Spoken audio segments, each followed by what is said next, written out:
हार मत मानो, उनका डटकर सामना करो। बहुत समय आपकी ज़िंदगी में ऐसा आएगा कि जब आपका मन उस कार्य को छोड़ने के लिए करेगा, और आया भी होगा कई बार दिमाग में। अब तक कई बार आया भी होगा। कई बार आपका दिमाग कहेगा कि छोड़ देता हूँ, कुछ नहीं है। तो उस समय याद रखना और खुद से कहना है कि शुरू क्यों किया था। अगर छोड़ना ही है तो शुरू क्यों किया था। यार, ज़िंदगी संभावनाओं का ही खेल है मेरे दोस्त। एक बार की जीत से बेहतर है लगातार विकास करना। जो चीज़ आपको जितनी जल्दी मिलती है वह उतनी ही जल्दी आपसे छिन भी जाती है। इसलिए कहते हैं कि एक बार की जीत से बेहतर है कि लगातार विकास करना। जो मज़ा धीरे धीरे आगे बढ़ने में है ना, वो किसी भी चीज़ में नहीं है। हेनरी डेविड कहते हैं कि यदि आपने हवा में महल बनाए हैं तो आपका काम उसे खोना नहीं है। यही वह जगह है जहाँ उन महलों को होना चाहिए। अब बस उन महलों की नींव बनाना शुरू कर दे। यार, परिस्थिति से भागो मत, उनका डटकर सामना करो। अगर आप मैदान छोड़कर भागोगे तो फिर जीतोगे कैसे। यदि भगवान राम भी वनवास से घर लौट आते जिस समय रावण ने माता सीता का हरण किया था, भगवान राम के सामने कम छोटी चुनौती थोड़ी नहीं थी यार। वह वन में वनवासी के वेश में थे और ना उनके पास सेना थी, लेकिन उन्होंने परिस्थिति को स्वीकार किया और उनका मुकाबला किया। यदि वो भी परिस्थिति के भय के मारे घर लौट आते तो क्या रावण का वध हो पाता? कभी नहीं। भगवान राम भी मनुष्य जाति को यही संदेश देते हैं कि कैसी भी मुश्किल आए उनका डटकर सामना करो। धीरे धीरे ही सही, पर करते रहो। अंत में आपकी जीत निश्चित है। इसलिए ज़िंदगी में कभी हार मत मानो यार। बेंजामिन फ्रैंकलिन कहते हैं, बेंजामिन फ्रैंक एक महान इन्वेस्टर थे अपने समय के। वह कहते हैं कि मानव की प्रसन्नता का उत्पादन अच्छे भाग्य के महान टुकड़ों द्वारा उतना नहीं होता जो शायद ही कभी होता होगा, जितना कि हर दिन होने वाले थोड़े से फायदा से होता है। थॉमस एडिसन भी यदि हार मानते तो आज पूरा संसार अंधकार में होता। यार, थॉमस एडिसन ने जब बल्ब का आविष्कार किया ना, तो वह 10,000 बार से ज़्यादा बार फेल हुए, लेकिन उन्होंने फिर भी हिम्मत नहीं हारे।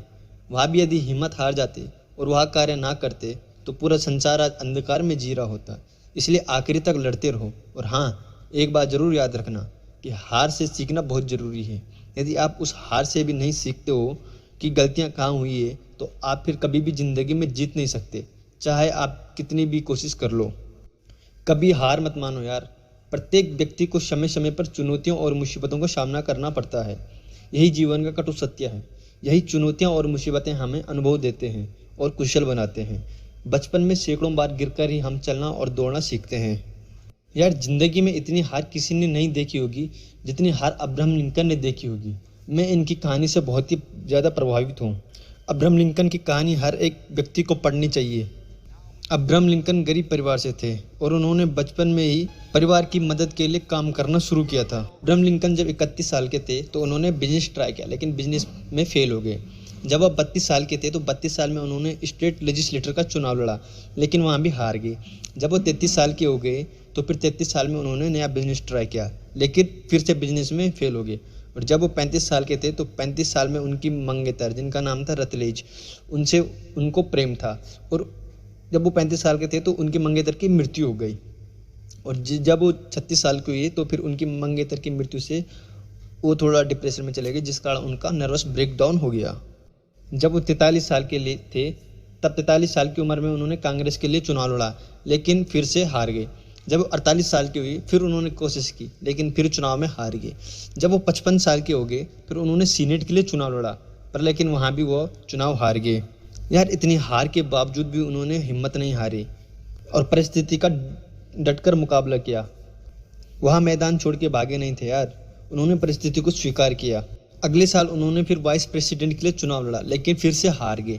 जब वो 59 साल के थे फिर उन्होंने सीनेट के लिए चुनाव लड़ा, लेकिन फिर से वो हार गए। यार, इतनी हार के बावजूद भी उन्होंने हिम्मत नहीं हारी, वो टूटे नहीं। उन्होंने मुश्किलों का डटकर सामना किया। उन्होंने उस हार से सीख ली और अगले साल फिर से चुनाव लड़ा और 1860 में वह अंततः अमेरिका के 16वां राष्ट्रपति बने। 1860 में राष्ट्रपति बनने के बाद 1864 में उन्होंने फिर से दोबारा राष्ट्रपति चुनाव लड़ा और वह दोबारा से राष्ट्रपति चुनाव में जीत गए। इसीलिए मैं यह कहता हूँ यार कि कभी हार मत मानो। क्या पता कामयाबी आपकी एक और कोशिश का इंतजार कर रही हो। समस्या देखकर जीवन में कभी हार मत मानो। क्या पता इसी समस्या के अंदर तुम्हारी एक बड़ी शुरुआत छिपी हो। अगर कष्ट बड़ा है तो कामयाबी भी बड़ी ही मिलेगी ना। अगर वीडियो अच्छी लगी हो तो वीडियो को लाइक करें, शेयर करें और चैनल को सब्सक्राइब करें, ताकि हमारे आने वाली अगली वीडियो का नोटिफिकेशन आपको प्राप्त हो सके। धन्यवाद।